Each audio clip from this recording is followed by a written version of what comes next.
तो पूज्य गुरुदेव भगवान हमें क्या शिक्षा दे रहे हैं कि बच्चों, ये भक्ति जो तुम्हें मिली है, ये असंख्य युगों के बाद बिल्ली के बाग का छिक्का टूटा है। बिल्ली के बाग का छिक्का क्या होता था? हम जब छोटे छोटे थे तो कच्चे मकान थे और भैंस वगैरह तकरीबन हर घर में होती थी, क्योंकि सब जमींदार थे, किसान थे, नौकरी वाकरी इतनी होती नहीं थी पहले। तो दूध वाद निकालने के बाद जो दही होता था, घी वगैरह होता था, उसको रखने के लिए हमारी दादी जी या हमारी माता जी क्या करती थी, मकान कच्चे होते थे या एक आध किसी का पक्का होता था तो ऊपर एक लोहे का एक वो कड़ा सा रखवा लिया करते थे, जैसे अपने पंखे लगवाने के लिए रखते हैं, और उसमें एक छिक्का बना दिया जाता था। छिक्का रस्सी से उसको बांध दिया जाता था और उस पर एक वो स्टैंड बना के और किसी भी मटके में फिर वो दही या घी वगैरह उस छिक्के में टांग दिया जाता था ऊपर, ताकि आसानी से किसी छोटे बच्चे के हाथ ना लगे, कोई चूहे वगैरह उसमें मुंह ना दें, तो वो टांग दिया जाता था। उसको छिक्का बोलते थे।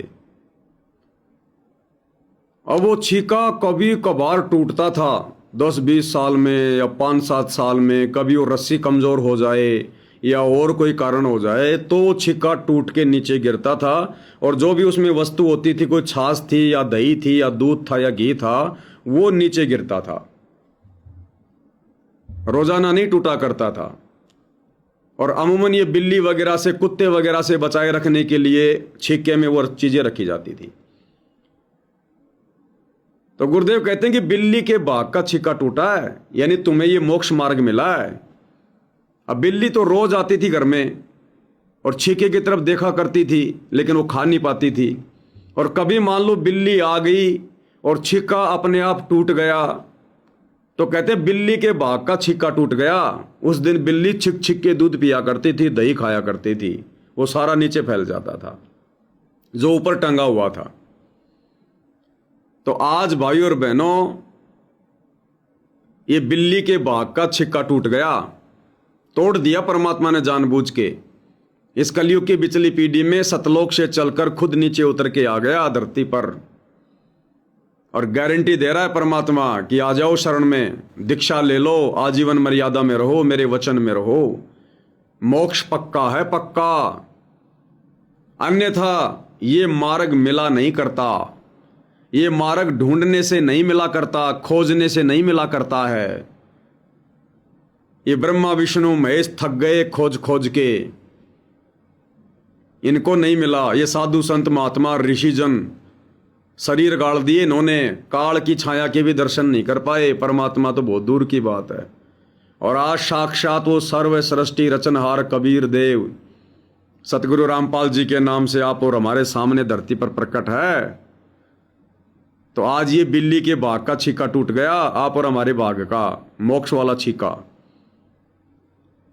तो अब हमने केवल मोक्ष को ही टारगेट बना के भक्ति करनी होगी। और हर प्रकार से गुरुदेव हमें समझा रहे हैं, तरह तरह के उदाहरण देकर, कि तुम आते हो यहां पर बेटा मांगने, बेटी मांगने, या फिर कोई नौकरी मांगने, या कोई शादी करवाने कि बच्चों की रमेणी नहीं हो रही है, उम्र ज्यादा हो गई, कोई दे नहीं रहा, चलो आश्रम में लड़कियां फ्री में मिल जाती हैं, या गुरुजी हमें धन दे दो, मकान बन जाए, प्लॉट बन जाए, गरीब हैं। तो गुरुदेव ने अब्राहम सुल्तान का उदाहरण दिया कि उसके पास किस चीज की कमी थी, सर्वसंपन्न था, और वो जो धन था, जो माया थी उसके पास, वो भक्ति मार्ग में उसके जी का जंजाल थी, बाधक थी वो। यानी जो चीज हम परमात्मा जी से उपदेश लेने के बाद ज्ञान के अभाव में मांगने आते हैं, धन, माया, संपत्ति, गुरुदेव कहते हैं ये तो भक्ति में बाधक है। तुम क्या मांग रहे हो? भक्ति बाधक चीज मांग रहे हो क्या? अब्राहिम को परमात्मा ने शरण में लिया और शरण में लेने के बाद उसे मोक्ष प्रदान करने के लिए परमात्मा ने उसे माया से दूर किया, संपत्ति से दूर किया। जो संपत्ति, जो माया हम गुरुदेव से मांगने जाते हैं या मांगते रहते हैं। तो गुरुदेव कहते हैं थोड़ा ज्ञान को आधार बनाओ, इन सत्संगों को आधार बनाओ। ये चीजें तो परमात्मा ने हमेशा भक्तों से छुड़वाई है, हमेशा से छुड़वाई है। नरसी सेठ 56 करोड़ की संपत्ति का मालिक था, आज तुम्हारा मुकेश अंबानी फैल है। आज से 300 साढ़े 300 साल पहले 56 करोड़ की संपत्ति, आज से 50 साल पहले बताते थे कि जिस समय हमारे दादाजी थे उस समय 1 रुपए में एक भैंस आती थी, 1 रुपए में भैंस। अब देख लो, अब 350 साल पहले 56 करोड़ का क्या मोल होगा।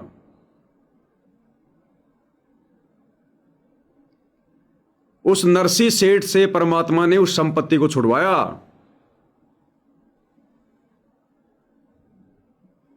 और आप और हम क्या मांग रहे हैं परमात्मा से? फिर गुरुदेव ये भी कह रहे हैं कि जब तू मेरे निमित्त होकर और जब तू माया से दूर हटना शुरू हो जाएगा। अब माया से दूर हटने का मतलब ये भी नहीं है कि हम नरसी भगत की तरह अपना मकान भी बेच दें जिसमें रह रहे हैं, और जितना भी हमारे पास में पैसा है सारा का सारा पैसा भंडारे में लगा दें या बांट दें, और नरसी भगत की तरह गांव के बाहर जाके झोपड़ी बना के रहने लग जाए। नहीं, हमने वैसा भी नहीं करना, क्योंकि अब हमें गुरुदेव ने मूल ज्ञान दे दिया।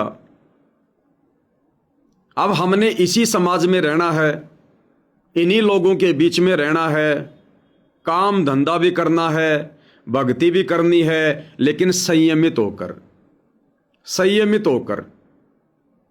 ना बिल्कुल हमने दारिद्र बनकर रहना है, ना हमने अमीर बन के रहना है।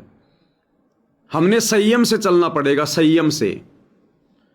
छोटा मोटा हल्का फुल्का काम भी करना पड़ेगा, जो भी जैसी अपनी मजदूरी करता है, नौकरी करता है, कोई खेती करता है। इसी समाज में इन्हीं लोगों के बीच में रहना है, लेकिन मर्यादा अपने गुरु की निभानी है, वचन अपने गुरु का फॉलो करना है। जैसा भी मकान भगवान ने दे रखा उस मकान में रहना है। आवश्यकता से ज्यादा मकान हमने बनाना नहीं है, आवश्यकता से ज्यादा हमने किसी भी वस्तु का संग्रह नहीं करना है। संयमित होकर चलना है कि मेरी भक्ति ज्यादा बने, मैं भक्ति के लिए ज्यादा से ज्यादा समय कैसे निकाल पाऊं, क्योंकि हमारी आवश्यकताएं परमात्मा ने तकरीबन नष्ट कर दी हैं। वो आवश्यकताएं जो बेफिजूल की थी, जिनके लिए हम सारा दिन भरमते रहते थे, भटकते रहते थे, धंधे पे धंधा करते रहते थे, पैसा जोड़ने के जुगाड़ में लगे रहते थे, क्योंकि हमें परमात्मा ने सामाजिक रीति रिवाजों से बाहर कर दिया, सामाजिक कुरीतियों से बाहर कर दिया, तीज त्योहार से बाहर कर दिया, शादी विवाह के झंझट से बाहर कर दिया, लेन देन के झंझट से बाहर कर दिया, नशे पते के झंझट से बाहर कर दिया, झूठा दिखावा, मान बढ़ाई, इन सब से दूर कर दिया, अच्छा खाना पीना पहनना, इन सब से दूर कर दिया। हम एक सामान्य व्यक्ति बनकर, सामान्य भगत बनकर अपनी भक्ति कर रहे हैं। हमारी इच्छा अपने बच्चों को बहुत अच्छी शिक्षा दिलाकर उनको जज बनाना नहीं है, डॉक्टर इंजीनियर बनाना नहीं है। हम तो अपने बच्चों को भक्ति में डॉक्टर बनाएंगे, भक्ति में इंजीनियर बनाएंगे, अगर वो बनेंगे तो। क्योंकि परमात्मा ने हमें भविष्य दिखा दिया कि चाहे डॉक्टर बन जा, चाहे जज बन जा, चाहे देश का प्रधानमंत्री बन जा, अगर भक्ति सफल नहीं हुई अंत में गधा बनेगा। ये है तेरा भविष्य। तो अपने बच्चों को गधा कौन बनाएगा? अरे बच्चे यदि 8वीं 10वीं से ज्यादा पढ़ रहे हैं तो टारगेट क्या होगा उनका? नौकरी। अगर अक्षर ज्ञान ही प्राप्त करना है, थोड़ा बहुत सामाजिक ज्ञान लेना है, तो 8वीं 10वीं बहुत है।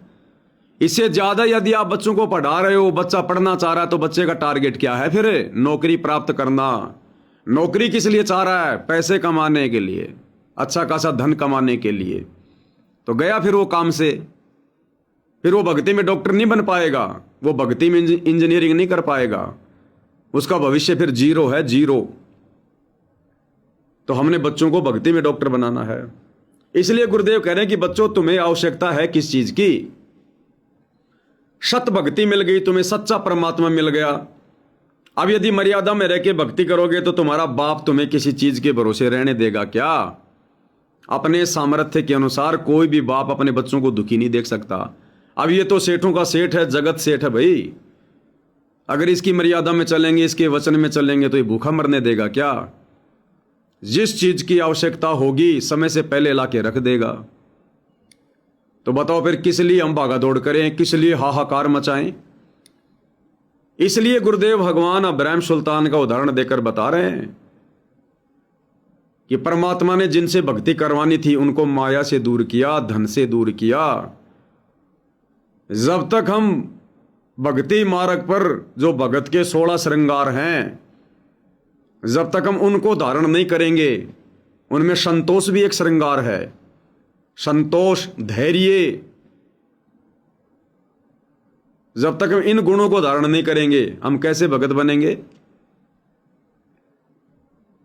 तो अब तो हमने केवल भक्ति की डिमांड करनी है भगवान से, यदि ज्ञान समझ में आ गया तो, कि भक्ति दान मोह दीजियो देवन के देवा हो, जन्म पाया भूलूं नहीं करहूं पद सेवा हो। केवल भक्ति, भक्ति में गुरुदेव कहते हैं बच्चों सब कुछ आ गया, सब कुछ। अगर भगत बने हो तो फिर इतना सा विश्वास भी करना पड़ेगा अपने बाप पर, अपने गुरु पर। इस भक्ति से फिर तुम्हें सब कुछ मिलेगा। इन राजाओं को राज भी हमारे गुरुदेव ने दे रखा है, ये मंत्रियों को मंत्री पद भी हमारे गुरुदेव ने दे रखा है, यानी परमात्मा जी ने, उनके किसी जन्म की भक्ति के प्रतिफल में। और आज आप और हमें परमात्मा ने वो पद दे दिया, अभय पद, परम पद, भक्ति का पद, जो उस प्रधानमंत्री के भाग्य में नहीं है, उन मंत्रियों के भाग्य में नहीं है। तो अब इस ज्ञान को आधार बनाकर हमने इन इच्छाओं का दमन करना पड़ेगा। अगम निगम को खोज ले बुद्धि विवेक विचार, भाई उदय अस्त का राज मिले तो बिन नाम बेगार। उदय अस्त का राज क्या बताया गुरुदेव ने? जैसे पहले हमारा देश अंग्रेजों के अधीन था, गुलाम था। अंग्रेज कहां रहते थे? इंग्लैंड में। और तकरीबन पूरे विश्व पर अंग्रेजों का साम्राज्य था। तो उनके राज्य में, अंग्रेजों के राज्य में कभी भी सूर्य अस्त नहीं होता था, छिपता नहीं था। छिपने का मतलब, जिस समय इंग्लैंड में अगर दिन है तो भारत में रात होती थी, भारत में अगर दिन है तो इंग्लैंड में रात हो जाती थी। तो भारत में भी अंग्रेजों का राज, इंग्लैंड में भी अंग्रेजों का राज। तो उनके राज में कभी सूर्य छिपता नहीं था। अगर भारत में रात्रि हो गई तो इंग्लैंड में हो गया उजाला, वहां उनका राज। इंग्लैंड में रात्रि हो गई तो भारत में हो गया उजाला, यहां उनका राज। इस प्रकार से उनके राज्य में कभी सूर्य अस्त नहीं होता था। यानी पूरी पृथ्वी का राज जिसके पास हो, उसके लिए गुरुजी कह रहे हैं कि अगम निगम को खोज ले बुद्धि विवेक विचार, उदय अस्त का राज्य मिले तो बिन नाम बेगार। अगर तेरे पास परमात्मा का सच्चा नाम नहीं है तो तू बेगार कर रहा, बेगार, उदयस्त का राज लेकर भी। तो बताओ फिर भाई और बहनों, आप और हमें परमात्मा ने वो अनमोल वस्तु दे दी, ये सत भक्ति। उदयस्त का राज तो कुछ भी नहीं है, कुछ भी। तो अब गुरुदेव चाहते हैं कि हम बिल्कुल भी ना फंसें, काल हमें फंसाएगा। कहीं न कहीं हमारे ज्ञान की कमजोरी के चलते ये काल हमें फंसाएगा, हमारी कमजोर नस को दबाएगा। गुरुदेव ने बताया कि दो पहलवान होते हैं, जब आपस में लड़ते हैं तो एक दूसरे की कमजोरी जानने का प्रयास करते हैं। वो पहले कि कौन सा दाव लगाऊंगा तब ये नीचे गिरेगा। उसकी कमजोर नस पकड़ता है, उसकी कमजोरी पकड़ता है कि ये कैसे नीचे गिरेगा, कैसे ये चित होगा। तो काल क्या करेगा? अब परमात्मा ने हम सबको भक्ति का पहलवान बना दिया सत भक्ति देकर। अब काल भी तो कोशिश करेगा ना, अपने मुंह से निवाड़ा बाहर कौन निकलने देगा भाई। तो काल हमारी कमजोर नस को पकड़ेगा, मन रूप में अंदर बैठा हुआ है। अब इससे क्या छुपाओगे भाई? ये मन सब कुछ जानता है कि हमारी कमजोरी कहाँ है। बार बार हमें वहीं पर ये दबाने का प्रयास करेगा, तोड़ने का प्रयास करेगा, मर्यादा तोड़वाने का प्रयास करेगा, हमारा ध्यान भटकाएगा बार बार। तो हमने उस कमजोरी को दूर करना है गुरुजी के ज्ञान को अच्छे से सुनकर, समझकर, ज्यादा से ज्यादा भक्ति करके। देखो गुरुदेव कहते हैं बच्चों तुमने ज्ञान बहुत सुन लिया, सारी सृष्टि रचना याद हो गई, सबकी कथाएं याद हो गई। ये अकेला ज्ञान भी कुछ नहीं करेगा अगर साथ में भक्ति की शक्ति नहीं है। अगर तुमने सुमरण अच्छे से नहीं की, मर्यादा नहीं निभाई, तो अकेला ज्ञान भी कुछ नहीं करेगा। अब मान लीजिए मुझे कैंसर का रोग है, पीड़ा हो रही है, इलाज करवाना है, और मुझे पता चल गया कि सामने हॉस्पिटल है, यहां पर कैंसर का इलाज होता है, और मेरे जेब में फूटी कौड़ी नहीं है, तो मेरा ज्ञान क्या काम आया? पैसे भी तो चाहिए ना हॉस्पिटल में एडमिट होने के लिए, दवा के लिए। तो अकेला ज्ञान भी कुछ नहीं करेगा जब तक भक्ति साथ में नहीं होगी। अगर सुमरण अच्छे से नहीं करेंगे, तीनों समय की आरती नहीं करेंगे, गुरुदेव भगवान की सेवा नहीं करेंगे, उनको प्रसन्न नहीं करेंगे, अकेला ज्ञान भी काम नहीं आएगा। तो अब हमने हर प्रकार से समस्त कमजोरियों को दूर करना है, क्योंकि ये फाइनल समय आ गया है। तो गुरुदेव भगवान ने अब्राहिम का उदाहरण देकर हमें यह समझाना चाहा है कि तुम क्या मांगोगे, तुम क्या मांगना चाहोगे। तुम रावण का उदाहरण दे दिया। रावण के पास तो कितना धन था, कितनी संपत्ति थी, उसकी तो पूरी लंका सोने की थी। अंत में क्या रहा भाई के पास में? कुछ नहीं, कुत्ते वाली मौत मरा, सुई भी नहीं लेके जा सका। और हमें परमात्मा ने बिन मांगे वो चीज दे दी जो चीज रावण प्राप्त नहीं कर सकता था। उसकी सोने की लंका तो कुछ भी नहीं है जो चीज परमात्मा ने हमें दे दी आज, भक्ति। ऊंट के मुंह में जीरे के बराबर भी नहीं है उसकी सोने की लंका इस अनमोल धन के आगे। क्या कहते हैं गुरुदेव? गुरु समान दाता नहीं और भिखारी शिष्य समान, वह तीन लोक की संपत्ति सो गुरु दीनी दान। तीनों लोकों की सर्वश्रेष्ठ संपत्ति है ये नाम, उपदेश, शरण, जो गुरुदेव ने आप और हमें दे दी। बताओ फिर क्या मांगे हम गुरुदेव से इससे ज्यादा? तो भाई और बहनों, ऐसे हमारी इच्छाओं का अंत होगा, इन तृष्णाओं का अंत होगा। वैसे तो हम दुनिया को देख देख के मर जाएंगे, क्योंकि यदि अब वर्तमान में हमारे भाग्य में भी यदि संपत्ति होगी ना पूर्व जन्मों की, और है भाई, आज हमें परमात्मा की शरण मिल गई। ये शरण मिलना कोई सामान्य बात है क्या? छोटी मोटी बात है क्या? हमें गुरुदेव की शरण मिल गई। ये शरण ऐसे थोड़ी मिलती है। इसके लिए क्या चाहिए? लख बर सूरा जूझ ही, लख बर सावंत दे, लख बर यति जहान में, तब सतगुरु शरणा ले। ऐसे ऐसे जीवन भोगे हमने। गोरक्ष ज्ञानी गणे, सुखदेव यति जहान, सीतासी बहु भारिया, संत दूर स्थान। ऐसे ऐसे जीवन भोगे हमने। तो उन जीवनों में क्या हमने भक्ति नहीं करी होगी? सेवा करके क्या हमने कोई धन नहीं कमाया होगा भक्ति वाला? हमारे पास में जबरदस्त भक्ति धन था, तभी तो गुरु ने शरण में लिया। नहीं, यहाँ का प्रधानमंत्री शरण में नहीं आ रहा, यहाँ का बड़े से बड़ा कोई धनपति शरण में नहीं आ रहा। तो आप और हमारे भाग्य में निसंदेह धन भी था, संपत्ति भी थी, बहुत कुछ था।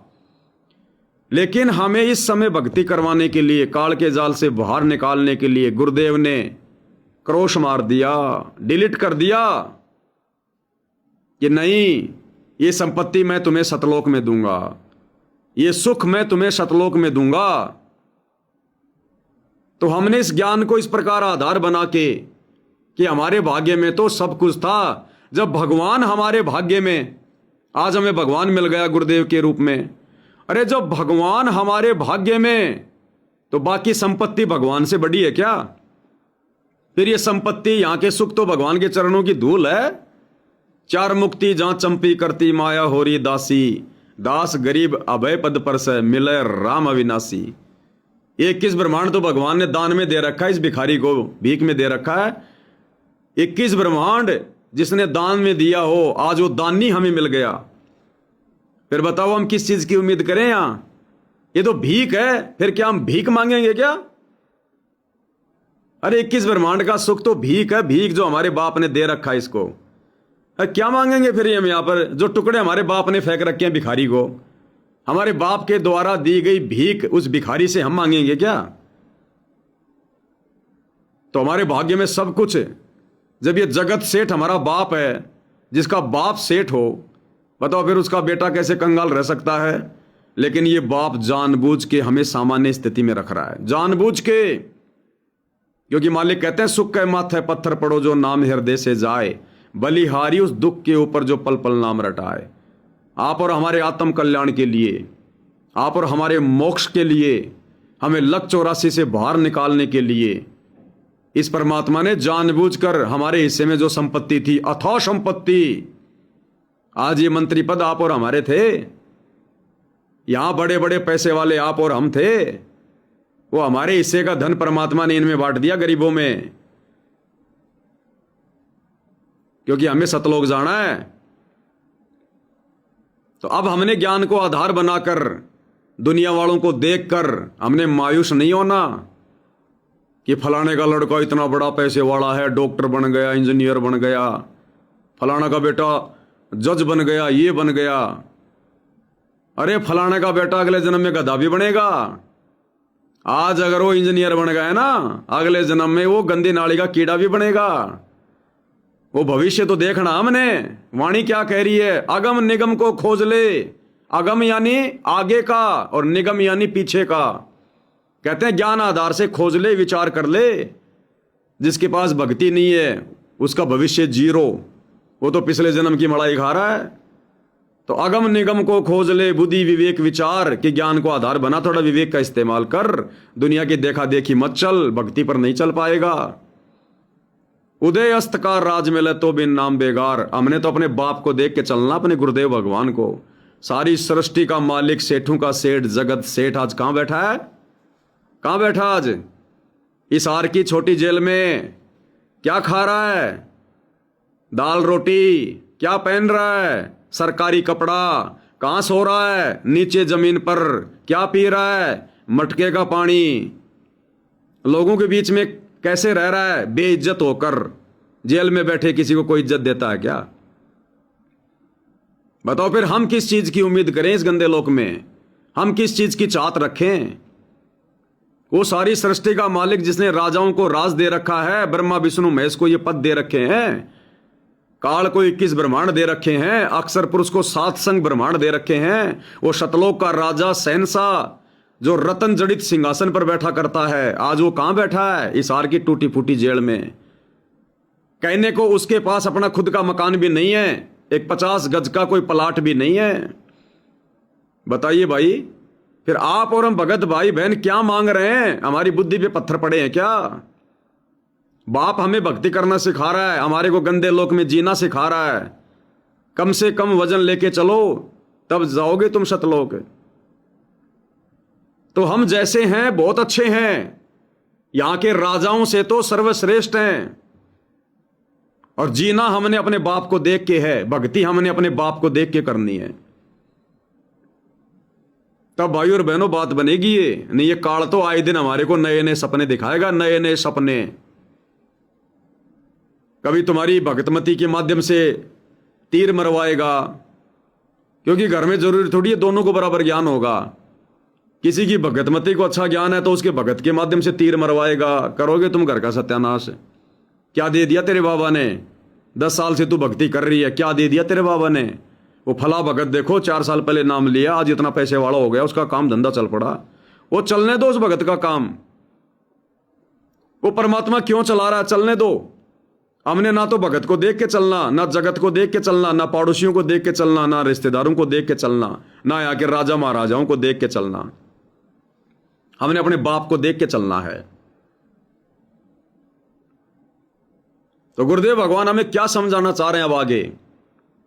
इतना सब कुछ पहले अब्राहिम के विषय में बता के, नरसी के विषय में, कि जिन जिन से परमात्मा ने भक्ति करवाई है, भगत का सबसे बड़ा शत्रु ये धन, ये माया जो आवश्यकता से ज्यादा है, परमात्मा ने भगत को उससे दूर किया है।